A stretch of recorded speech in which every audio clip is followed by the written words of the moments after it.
Okay, so continue from last lecture. We were on the topic of intermolecular force, and we talked about two types of intermolecular force so far.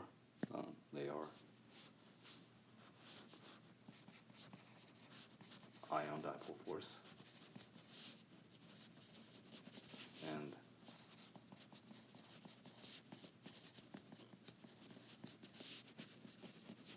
dipole force. Okay, both of these two requires polar molecule.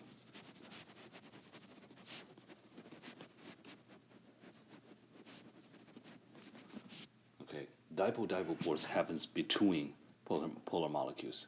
Okay, the molecular dipole of polar molecules have partial positive end and partial negative end, and they're going to repel or attract each other. Okay, and the ion dipole force happens between a full-blown positive or negative ion and polar molecule.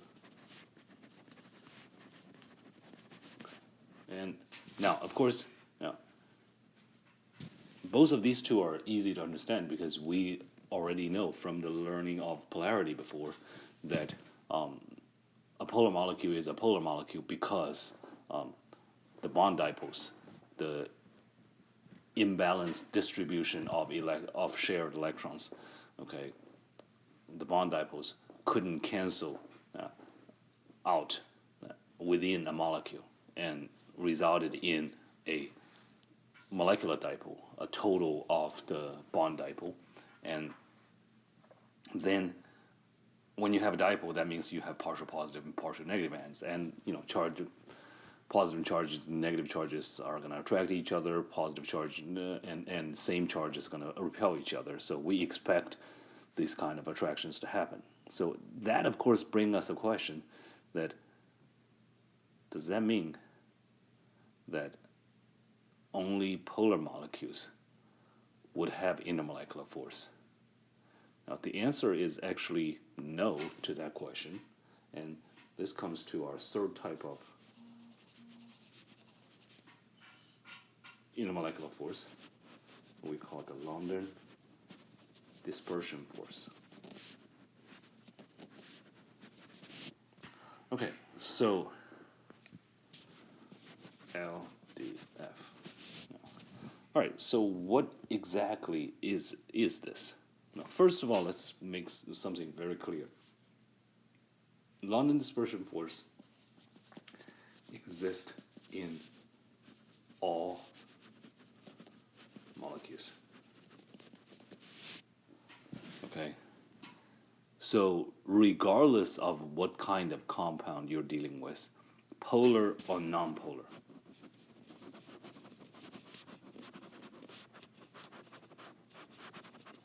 okay, you would always have London dispersion force.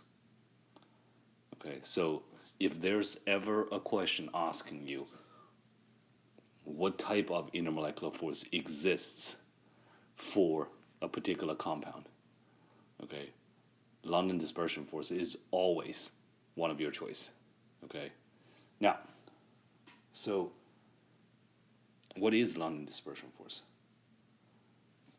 And well, let's try to think about that from the perspective of a nonpolar molecule. And I'll use the simplest molecule that we ever know as the example.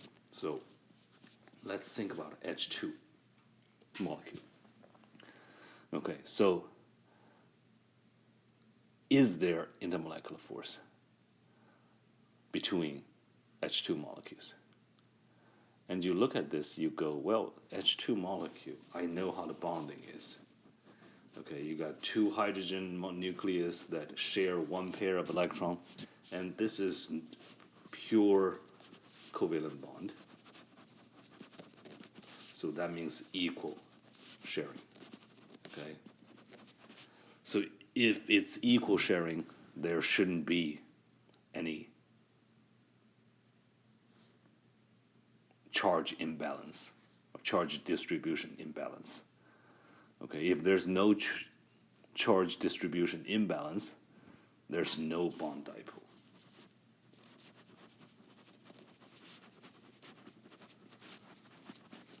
Okay, if there's no bond dipole, then there's, well, this is a polar molecule. This is a nonpolar molecule. Okay, yeah, that all that is true.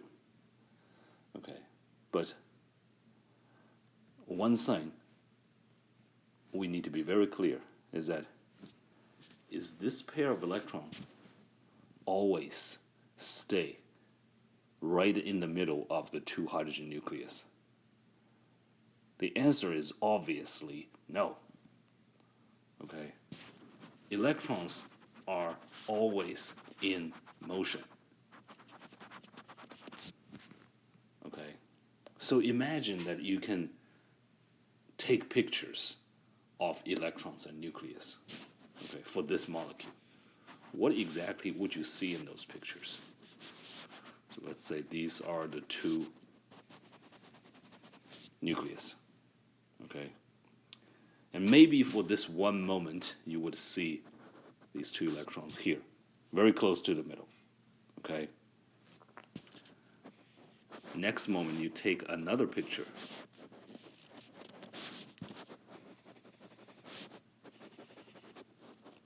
Who knows?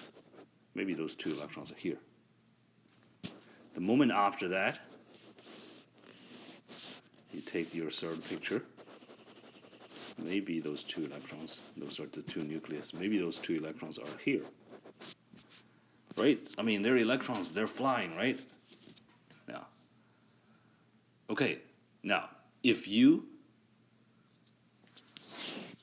overlap, let's say you took 1,000,000 pictures and you overlap all these pictures, what are you going to see? You're going to see the two nucleus. Okay, and you're going to see the electrons all over the place around it.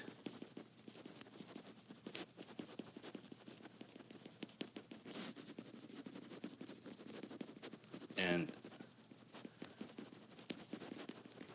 this is what we call the electron clouds. Okay, and also you would see that in the middle, this is probably the electrons showing up more frequently, and on the side, you would see electrons showing up less frequently.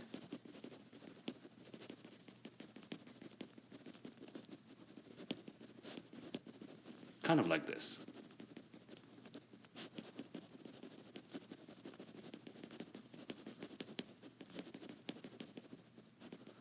So if you take many pictures and then overlap them, now you would see, okay, electrons do show up in the middle more, and electrons are kind of evenly distributed between the two hydrogen atoms, and that's why we call this non-polar molecule. Okay, but I want you to think about this particular moment, or this particular moment. For that moment, is the charge distribution on this hydrogen molecule even? And the answer is obvious. Of course it's not even. This one electron is, both electrons, both containing negative charges, are closer to the right side hydrogen nucleus. This one, these two electrons are closer to the left side hydrogen nucleus. Okay, so let me ask you this. For this particular moment, do you have partial positive and partial negative charge? Of course you do. This end of the molecule at that moment would have partial negative charge because you have more negative charge, okay, accumulated on the right side. This side of the molecule would have partial positive charge, okay, because you have the nucleus of that hydrogen kind of exposed. And for that moment, for this next moment, okay, you would say, well, over here it has partial negative charge, and over here you have partial positive charge, right? Because electrons are here closer to this end, and nucleus are kind of exposed on this end. This kind of uneven distribution of electron that happens, that changes through time, okay? This happens within all molecules, because in all molecules, your electrons are in motion, okay? And this particular moment, you say, I have a dipole, okay? Because bond dipole or molecular dipole are unevenly distributed electrons, right? At this moment, my electron distribution is uneven. At this moment, my electron distribution is uneven.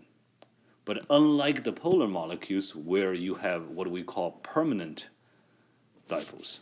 So for polar molecules, you have permanent dipoles. Okay, your general distribution of the electrons are higher on one end and lower on the other end. Okay, where in nonpolar molecules, your general distribution is actually even, but your distribution of one moment is not even. And this type of dipoles, okay, that you see here in the hydrogen molecule, we call these instantaneous dipoles. They're changing all the time, okay? And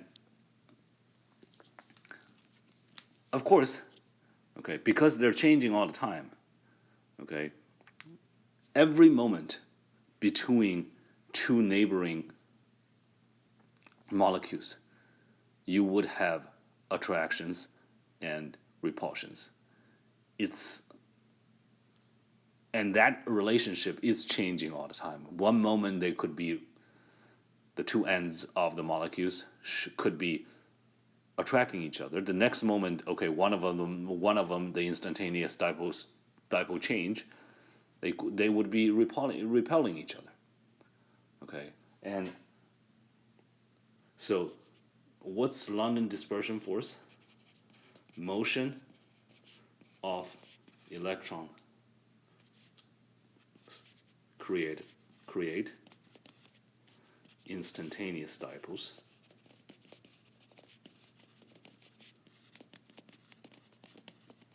And then interaction of molecules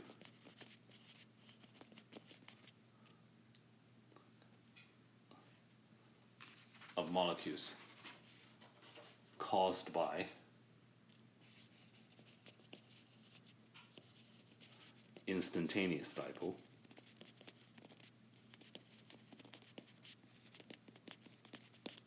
is London dispersion force. Okay? So, now, and this is why we say this exists in both polar and nonpolar molecule, because yes, in nonpolar molecule, your electrons are moving and you have instantaneous dipole, and the instantaneous dipole interaction gave you London dispersion force. But even in polar molecules, your electrons are still moving, right? Well, as long as your electrons are moving, you're going to have instantaneous dipoles, and molecules are going to interact with each other accordingly because of the instantaneous dipoles. Okay, so for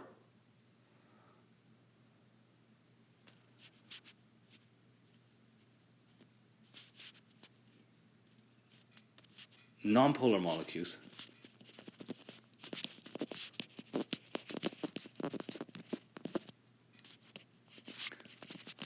London dispersion force is the only intermolecular force. Okay, but for polar molecules, you definitely have dipole-dipole force.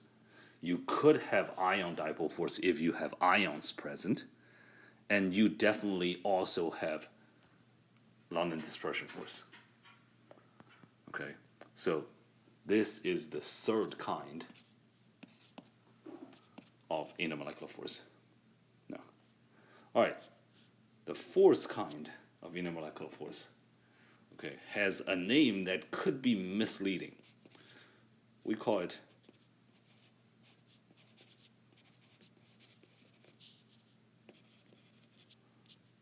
hydrogen bond or H bond. Okay, why do we call it hydrogen bond? Now, is this really a bond? No, let's make one thing clear first. Hydrogen bond is not a actual chemical bond. Okay? Yeah. So what exactly is hydrogen bond? You know, and what kind of molecules have hydrogen bonds? Okay? Yeah. And to have hydrogen bond, okay, your molecule need to satisfy a couple conditions. Okay? So first of all, hydrogen bond can only be created if your molecule contain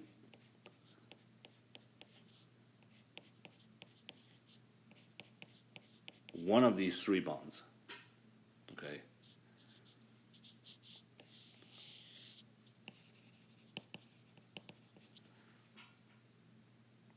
Now,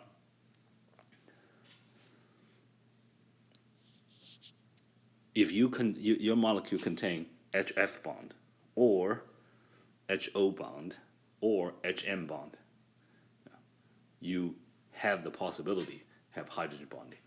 Now, not just that, this is only one of the conditions. The other conditions is it should contain one of these three bonds, and there also need to be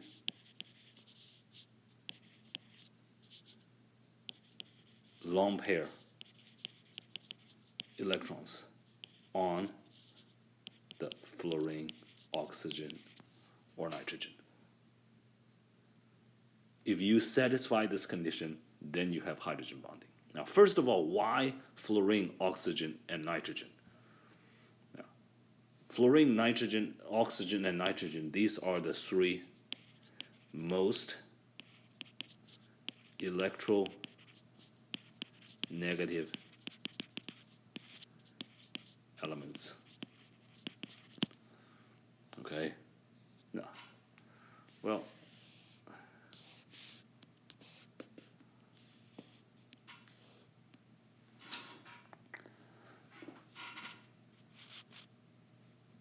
what does this have to do with electronegativity? Now, well, high electronegativity means what? High electronegativity means the strong attraction to the shared electrons, right? So the three most electronegative elements, when they bond with hydrogen, what do you expect they do to these electron pairs? Well, you expect them to attract them hard, right? So you would expect this to be more like hydrogen, fluorine, hydrogen, oxygen, hydrogen, nitrogen. Okay, these shared electrons are going to be so hard attracted by the fluorine, the oxygen, the nitrogen. And what is this going to be resulted? Well, the result is, now, if we took the picture like we did for the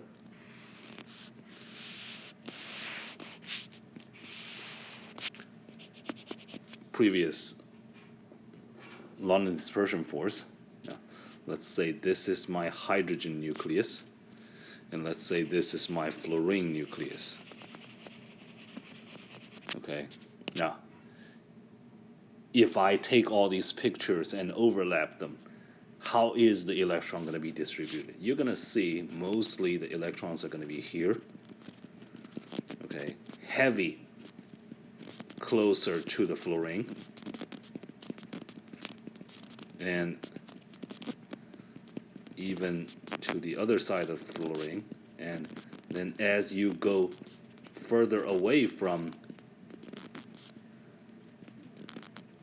fluorine, you would see the electron distribution would start to be kind of scarce, and you would see electrons showing way more over this side around the fluorine.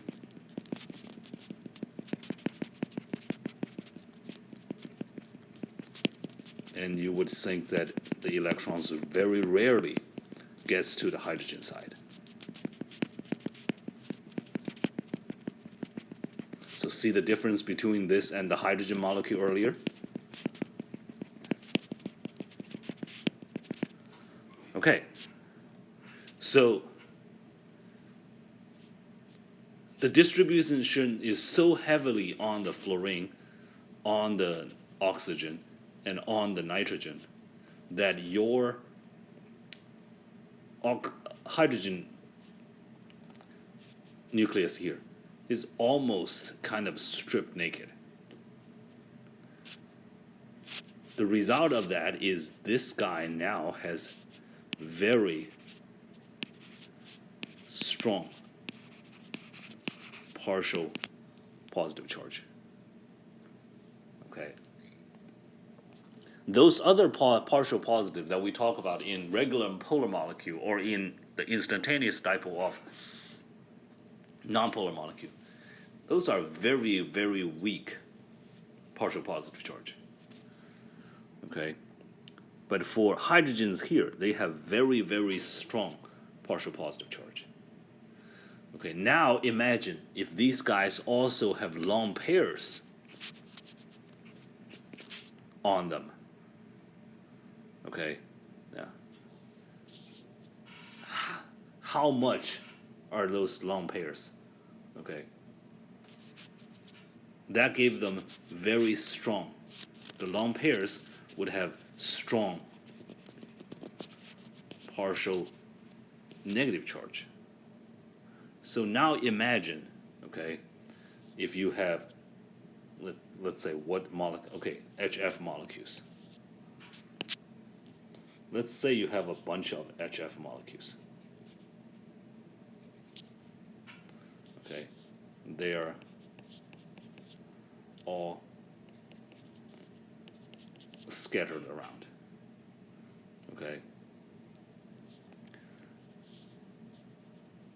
Between these molecules, you would see this strong partial positive charge and the lone pair of the fluorine molecule, of the fluorine atom, okay, is going to very strongly attract each other.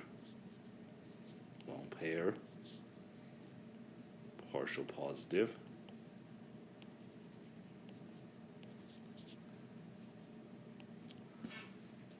Okay. Or if you have water molecule, you would see the same thing. Remember water's lowest structure, we say it's like this. Okay. And let's say you have another water molecule around here.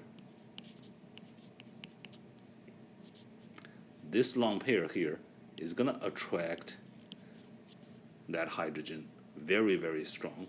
If you have another water molecule around, that lone pair is going to attract this hydrogen very, very hard. Now, so if you have these HF molecules or these water molecules all together, okay, that strong attraction between, so strong attraction between lone pairs on fluorine, oxygen, and nitrogen, and the partial positive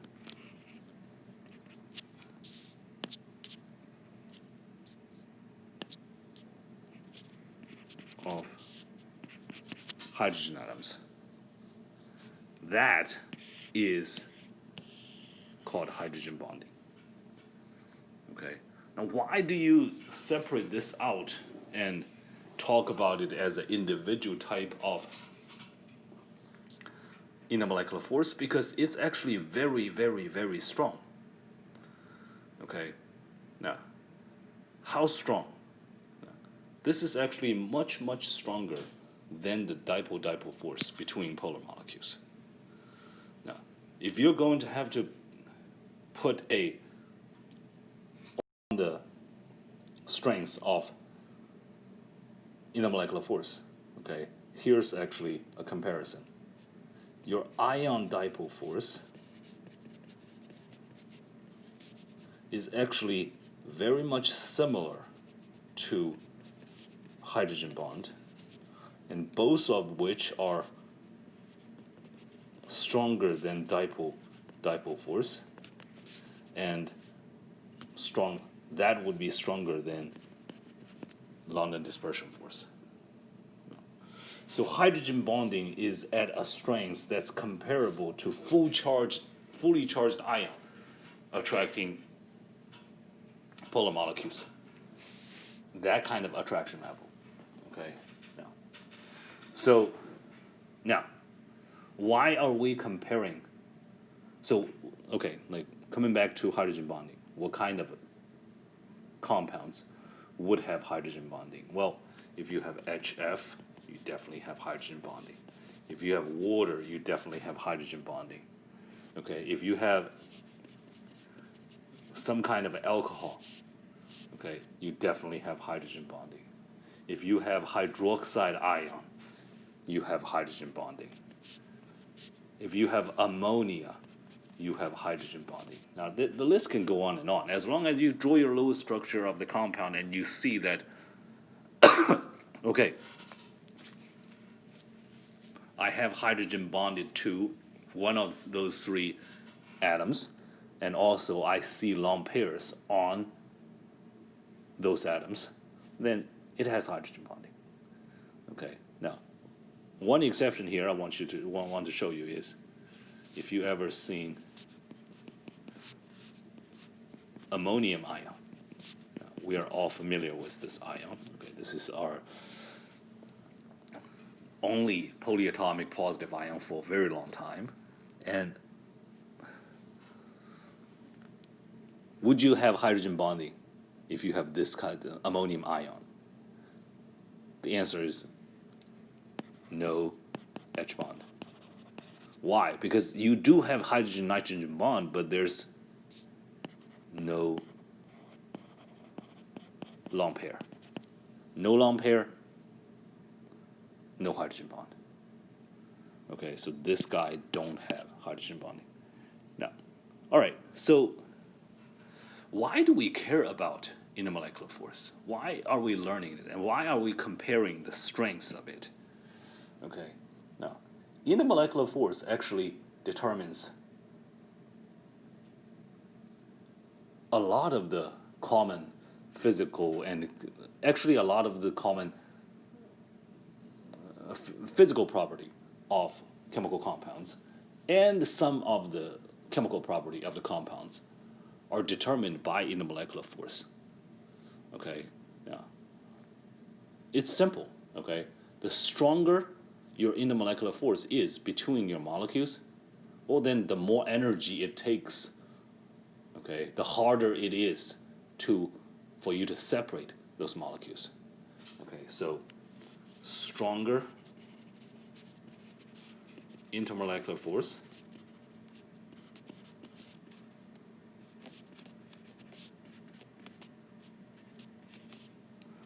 would lead to harder to separate molecules. Okay, and when it's harder to separate your molecules, okay, what kind of properties change are you talking about here? Let me give you a few examples. Okay.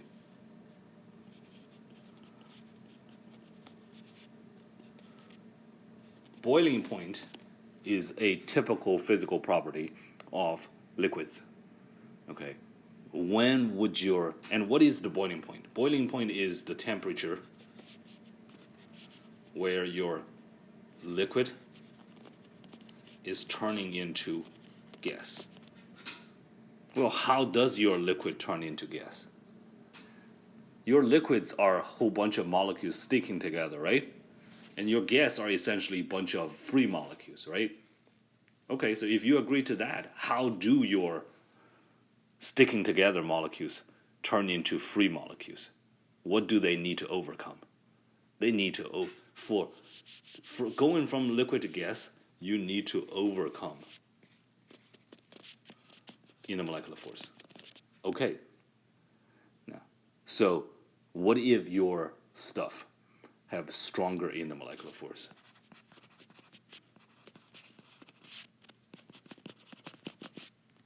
That means it's harder to separate them. Okay? It's harder to drive it into gas phase. Now, well, how would you drive it in? If it's harder, what do you need to do to drive it into gas phase? Well, all you need to do is really put in more energy. Okay? Now, heat it up.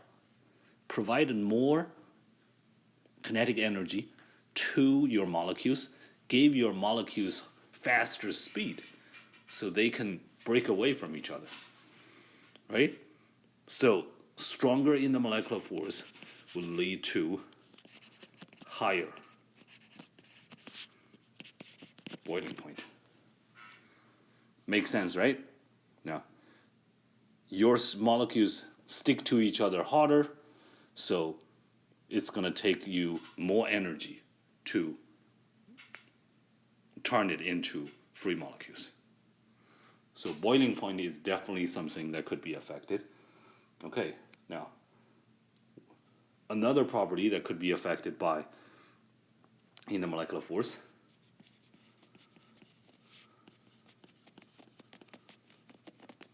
vapor pressure of a given gas. Okay, now,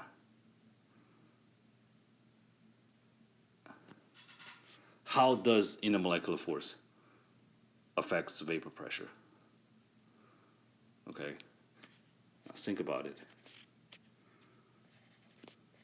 A stronger intermolecular force means, we just talked about this, less molecules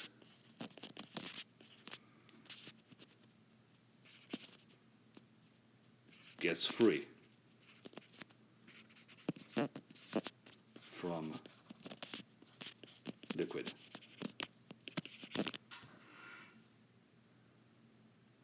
Okay, and less molecules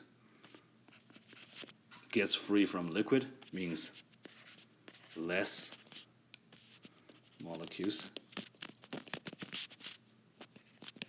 in gas phase. Less molecules in gas phase means lower vapor pressure. Okay? Stronger intermolecular force would hold your molecules back, preventing them from getting free. And if less molecules can get free, well, your pressure of the vapor is going to be lower because you have less molecules in there. Okay? So, stronger intermolecular force leads to lower vapor pressure. Yeah. And another property we can introduce,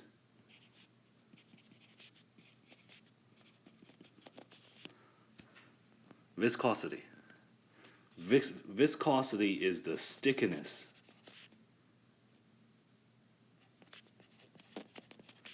of liquid. Okay, water compared to oil, which one is more viscous? Of course, the oil. Okay, oil is more sticky, water is less sticky. Okay, so that's what viscosity is.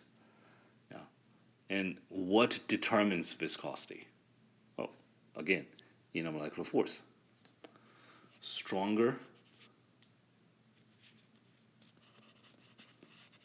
intermolecular force would lead to higher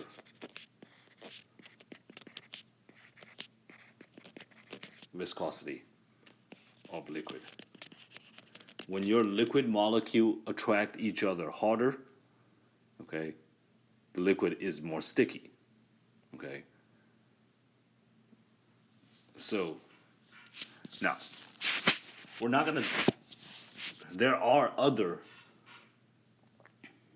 chemical physical properties that could be affected by intermolecular force, but these three are the only ones we're going to talk about.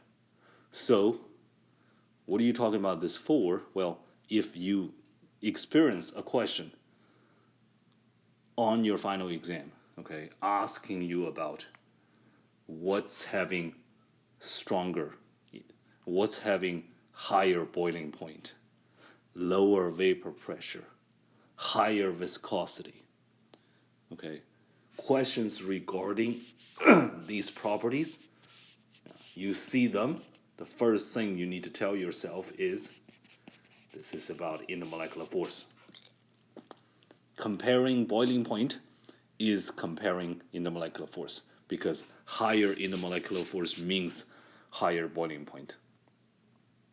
Okay, comparing vapor pressure means comparing intermolecular force because higher intermolecular force means lower vapor pressure.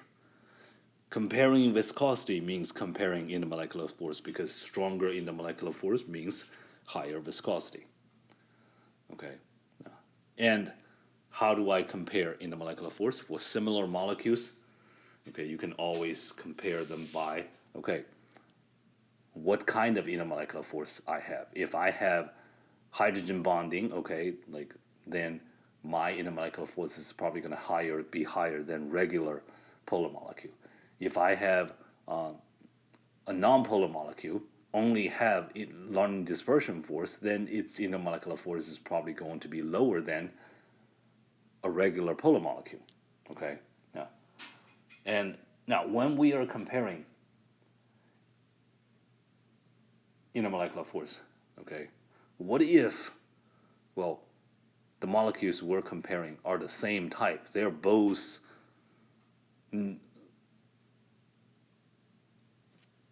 nonpolar, or they're both polar having similar polar bonds. Okay, now we actually have two rule of thumb, okay, and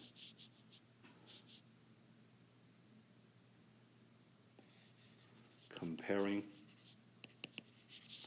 IMF of compounds. Okay, yeah. Rule number one is bigger molecule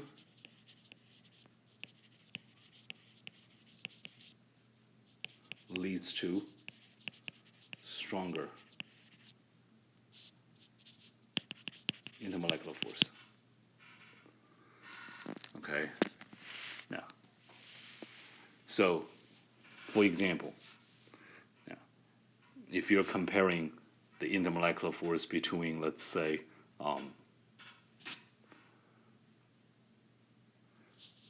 HCl and HBr. Okay, you know both of them are polar molecules. Okay, both of them have dipole-dipole force. Okay, both of them have London dispersion force. Neither has hydrogen bond, and if it's in pure state, neither of them have ion dipole because you would need ion. You don't have ion until you dissolve these two into water. Okay, so if they have similar,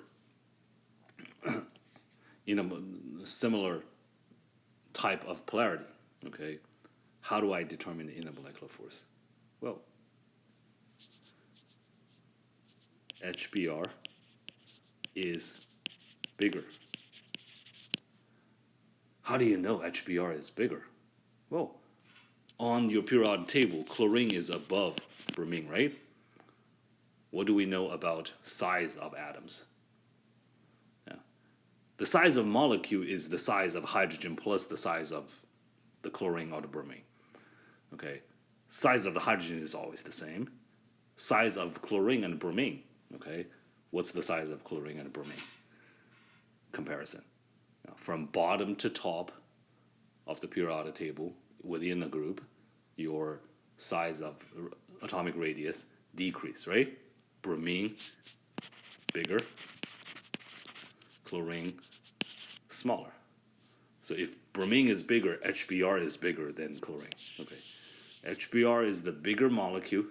Okay, so HBr has the stronger intermolecular force. Okay, so if you're comparing these two compounds, the conclusion you can draw is HBr would have higher boiling point, lower vapor pressure, and if you turn both of them into pure liquids, no, HBr would be the more sticky one, the higher viscosity.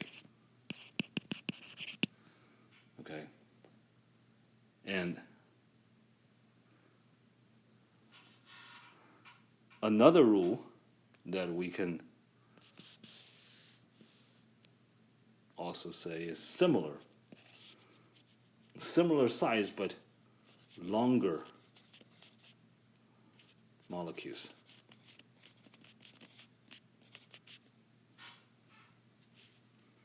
Okay, have stronger IMF. Okay, now a simple example is that C5H12 as an organic molecule could have a few different forms. Okay, one of them look like this: carbon, carbon, carbon, carbon, carbon, and then each side carbon is bonded with 3 hydrogen.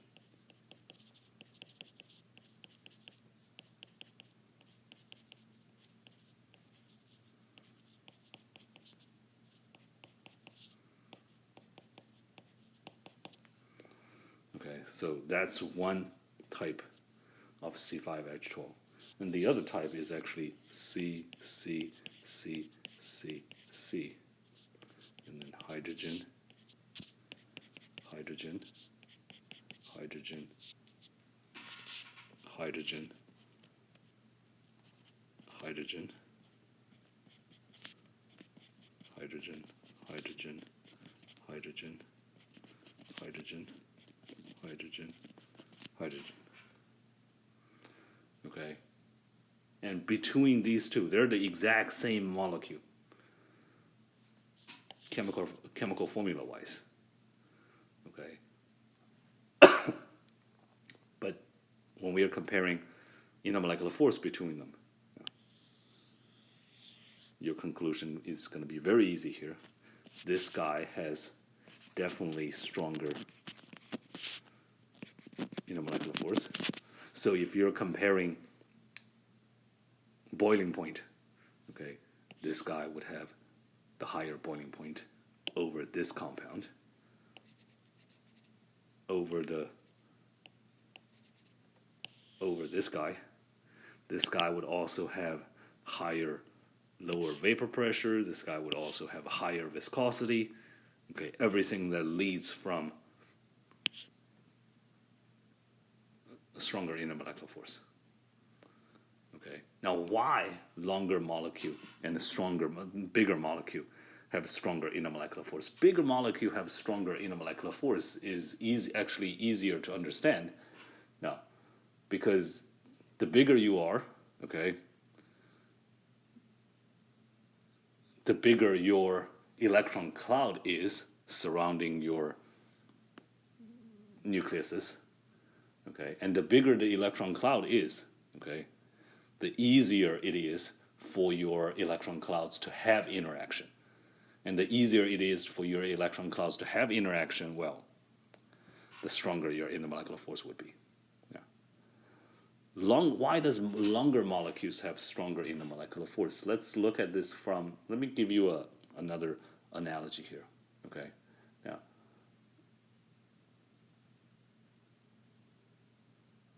when you have longer hair, okay, your hair is harder to deal with. Okay, why? Because longer hair are easier to tangle together. And longer molecule, okay, can tangle up with each other just the same way. All right? And when they are tangling up, it's going to take you a lot more energy to separate them. That's just how it is. Okay, now, how much stronger longer molecules can be? Okay, like let's think about one of the current bulletproof vests material. Okay, I believe everybody heard of it at this point. Kevlar. Okay, what is Kevlar? Kevlar is multiple kinds of polymer products. Okay, what is a polymer? A polymer is actually a long chain organic compound. Okay, vast majority of the Kevlar material are actually nonpolar molecules. And you think about nonpolar molecules, you go, well, they don't have very strong intermolecular force. Wrong. Okay, when you made those molecules extremely long, and when you make those molecules tangling up with each other, okay, into like bigger cluster, into fibers, and then you weave those fibers together, the intermolecular force is going to be so strong that even a bullet is going to be hard to separate those Kevlar molecules. Okay, so longer molecules, bigger molecules have stronger intermolecular force, which leads to a bunch of different properties. All right, so this is everything that we're going to be talking about on intermolecular force. Okay, and the last thing semester, okay, we're going to talk about is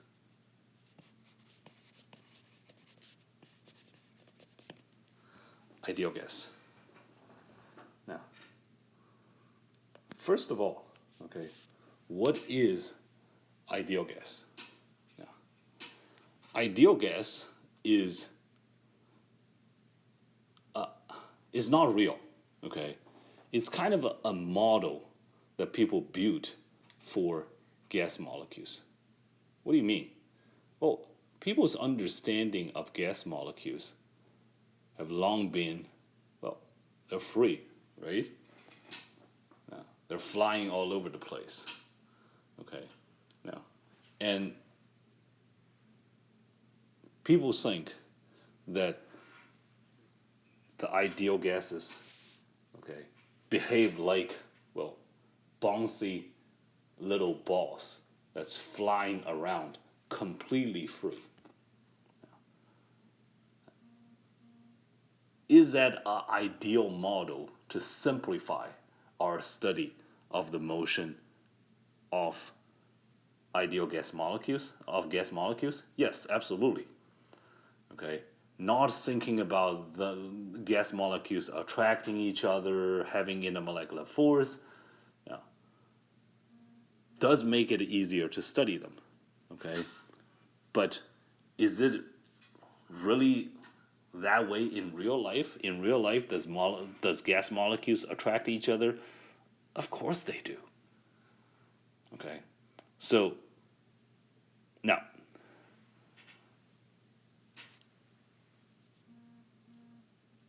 the ideal gas is a simplified model of gas. Yeah. Okay, where we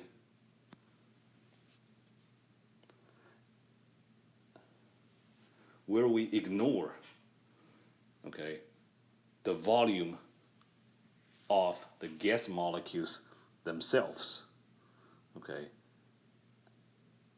and we ignore the interaction between gas molecules. We're viewing gas molecules as particles that really doesn't occupy any volume, okay, and really have no relationship to each other. An ideal gas is a simplified model of gas, okay. Now, and most of the time, real gas behave kind of similar to the ideal gas model that we established here. Okay. Okay. But if you're asking, like, when would gas molecule, okay, really behave like ideal gas? Yeah. Real gas behave similar to ideal gas at high temperature. Okay. Why high temperature? High temperature gave you a faster speed of gas molecules. And low pressure. Why do you need to have low pressure? Low pressure makes sure that your gas molecules are kind of scattered around, far from each other. And if you're packing them up, they're going to have intermolecular force. They're going to have interaction between each other. Okay? And the more interaction you have, well, the less they behave like ideally. Okay, but if you have very, very low pressure and there are huge distance between gas molecules, then they have a much less chance to interact with each other, to attract, to repel each other. They behave more ideally. Okay, yeah. And high temperature is simply because in kinetic molecular theory that high temperature is a measure of kinetic energy.